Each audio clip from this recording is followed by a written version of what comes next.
किस लेवल से लेकर किस लेवल तक ऐसी सोच वाले लोग हैं जो चाहते हैं कि इस तरह के लोग आजाद घूमें, पूरे भारत में एक ऐसा मैसेज जाए कि भाई जो भी मुसलमान के या फिर कोई भी एक छोटे तबके के खिलाफ आवाज उठाएगा तो उसको हम लोग जो है इस तरह से ग्लोरीफाई करेंगे। विश्व हिंदू परिषद वो कह रही है कि भाई ये हमारे लोग नहीं है, ये कौन है, ये इस तरह की बातें, ये उनके अपने परिजन है।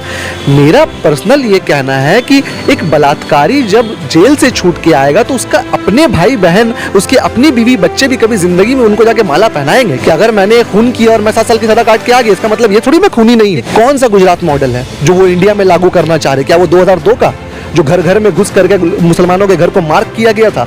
आपसी पड़ोसी वालों ने बिल्किस बानो के जो रेपिस्ट थे वो उसके दुकान से दूध खरीदते थे उसका, मतलब कितने दिनों से उसको ऊपर टारगेट करके रखा गया था कि जिस दिन मौका मिलेगा इसको दबोचेंगे। ओपन ट्रूथ है, इसमें कुछ छुपी छुपाई बात नहीं है। ओपन ट्रूथ है कि ये मैसेज देना चाह रहे हैं लोगों को कि भाई देखो जो भी जो इस तरह का मुसलमान के अगेंस्ट करेगा हम उसके साथ खड़े हैं, पीछे तुम्हारे खड़े हैं। विपक्ष में खड़ा हो जाएगा उन पर फिर उमर खालिद है, तीसरा सिसलवाद है, यूएपीए लगा करके अंदर डाला जा रहा है उन्हें। प्रधानमंत्री आकर के टीवी में कहते हैं बेटी बचाओ बेटी पढ़ाओ।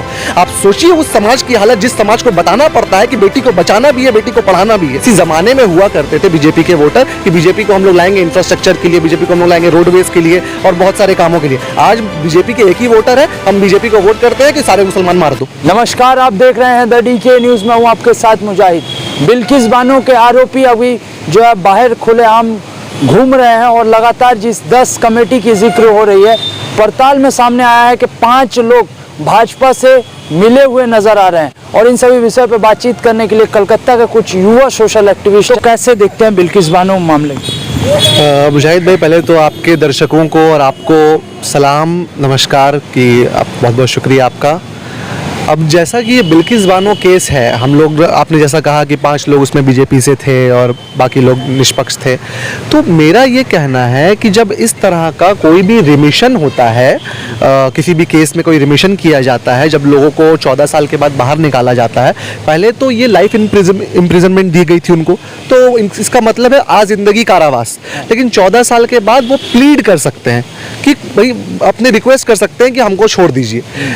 ये और इसका जो प्रोसीडियर है ये इतना आसान नहीं होता है। ये सुप्रीम कोर्ट से लेकर के एसआई को और इंस्पेक्टर को, जेलर को, एमएलए को, सबको बैठना पड़ता है। तो आप इस बात का अंदाज़ा लगाइए कि किस लेवल से लेकर के किस लेवल तक इन लोगों ने अपने लोग बैठा रखे हैं, या फिर किस लेवल से लेकर किस लेवल तक ऐसी सोच वाले लोग हैं जो चाहते हैं कि इस तरह के लोग आज़ाद घूमें, पूरे भारत में एक ऐसा मैसेज जाए कि भाई जो भी मुसलमान के या फिर कोई भी एक छोटे तबके के खिलाफ आवाज़ उठाएगा तो उसको हम लोग जो है इस तरह से ग्लोरीफाई करेंगे। बलात्कारियों के साथ छूटने पर ऐसा जश्न हो सकता है?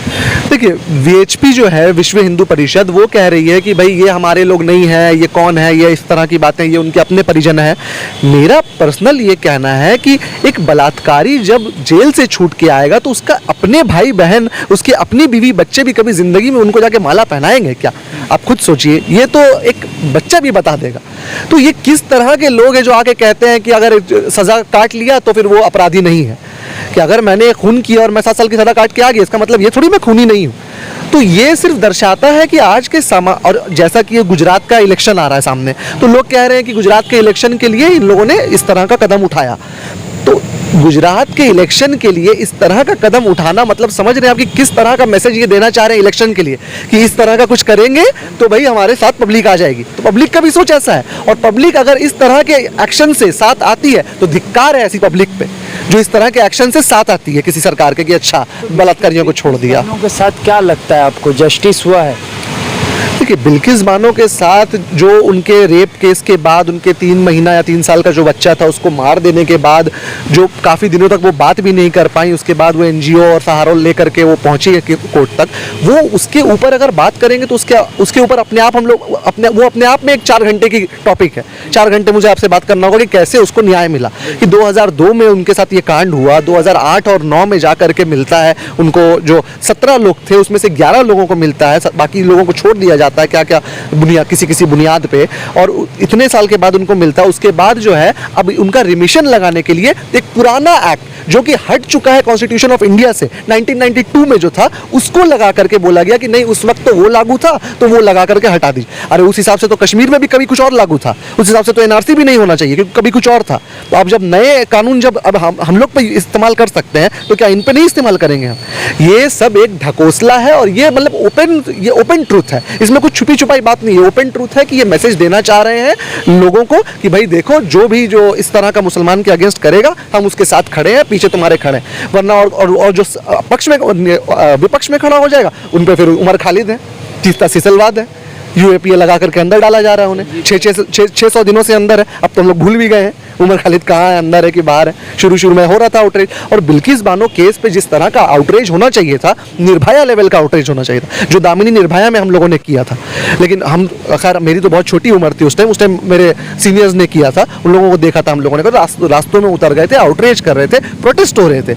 आज किसी को बात करना नहीं है उस बारे में, कोई जान ही नहीं रहा बिल्किस बानो होगी, कोई कभी हुआ होगा कोई कांड, मतलब एक ठंडा सा माहौल है उसके ऊपर। तो प्रधानमंत्री एक नया गुजरात मॉडल का संदेश देना चाह रहे हैं, तो ये मॉडल कितना हद तक का सही? गुजरात मॉडल मुझे पता नहीं चलता है वो गुजरात मॉडल क्या है। गुजरात मॉडल वो रोड्स दिखाते हैं क्या, वो सड़कें दिखाते हैं क्या, वो इंफ्रास्ट्रक्चर दिखाते हैं, या फिर वो ये दिखाते हैं कि कुछ दिन तो गुजारिए गुजरात में, वापस जा नहीं पाइएगा, क्या वो ये बता रहे हैं? मतलब सच में जब कहते हैं कि कुछ दिन तो गुजारिए गुजरात में, तो एक आम मुसलमान की रूह कांप उठती है कि गुजारेंगे उसके बाद कभी जा पाएंगे घर वापस? कि ये कौन सा गुजरात मॉडल है जो वो इंडिया में लागू करना चाह रहे? क्या वो 2002 का जो घर घर में घुस करके मुसलमानों के घर को मार्क किया गया था आपसी पड़ोसी वालों ने? बिल्किस बानो के जो रेपिस्ट थे वो उसके दुकान से दूध खरीदते थे उसका, मतलब कितने दिनों से उसको ऊपर टारगेट करके रखा गया था कि जिस दिन मौका मिलेगा इसको दबोचेंगे। इस तरह की सोच थी ना ये, तो आज भी लोगों के अंदर ये सोच भड़की हुई है और इसको बीजेपी और पंप करने का काम कर रही है। बीएचपी तो कह रही है कि इनको आप बलात्कारी नहीं बोल सकते, ओपन टीवी में बैठे। तो ठीक है, फिर वीएचपी के हिसाब से तो फिर सावरकर भी वीर हैं, और मतलब उनके हिसाब से तो जो सजा काट के आ जाएगा वो वीर हो जाएगा। जैसे कि हम लोगों ने देखा जामिया में गोली चली थी, उसका जब अपराधी बाहर आया उन लोगों ने उसके भी गारलैंड पहनाया, उसके भी बहुत उसको हीरो बनाया। उसके बाद और भी कई केसों में हम लोगों ने देखा, मेरे जहन में अभी नहीं आ रहा है। तो बीजेपी तो ये इस तरह का पब्लिसिटी स्टंट करती रहती है ताकि आप सवाल करना भूल जाएं कि भाई नौकरियां कहाँ हैं और मेरे जो आपने वादे किए थे वो कहाँ हैं। आज के तारीख में प्रधानमंत्री आकर के टीवी में कहते हैं बेटी बचाओ बेटी पढ़ाओ। आप सोचिए उस समाज की हालत, जिस समाज को बताना पड़ता है कि बेटी को बचाना भी है, बेटी को पढ़ाना भी है। बिल्किस बानो का गुनाह इतना नहीं था, वो मुसलमान थी। बिल्किस बानो का गुनाह ये था कि उन्होंने सोचा वो भारत की बेटी है और उनको इंसाफ मिलेगा, ये गुनाह था। उनको पहले ही सोच लेना चाहिए था कि मैं एक ऐसे समाज से बिलोंग करती हूँ जहाँ पे मुझे धिक्कार की नज़र से देखा जाता है। और ये मतलब मोदी के जो वोटर हैं वो एक किसी ज़माने में हुआ करते थे बीजेपी के वोटर, कि बीजेपी को हम लोग लाएंगे इंफ्रास्ट्रक्चर के लिए, बीजेपी को हम लोग लाएंगे रोडवेज के लिए और बहुत सारे कामों के लिए। आज बीजेपी के एक ही वोटर है, हम बीजेपी को वोट करते हैं कि सारे मुसलमान मार दो, इसलिए वोट करते हैं, सारे मुसलमान को काट देना चाहिए। तो आप बेहतर समझ रहे हैं बातें और आपके व्यूअर्स भी बेहतर समझ रहे हैं, इसमें मैं और ज़्यादा कुछ कहना नहीं चाहूँगा, जितना कहना था मैंने इसमें कह दिया। मगर सवाल महत्वपूर्ण है कि क्या इस देश में अब न्याय इस तरीके से रह गई है, नाम और पहचान से होगी? ये सवाल बिल्कुल महत्वपूर्ण है। आपकी क्या राय है नीचे कमेंट करके ज़रूर बताएं। मिलेंगे अगले अपडेट के साथ, तब तक का देखते रहिए द DK न्यूज़।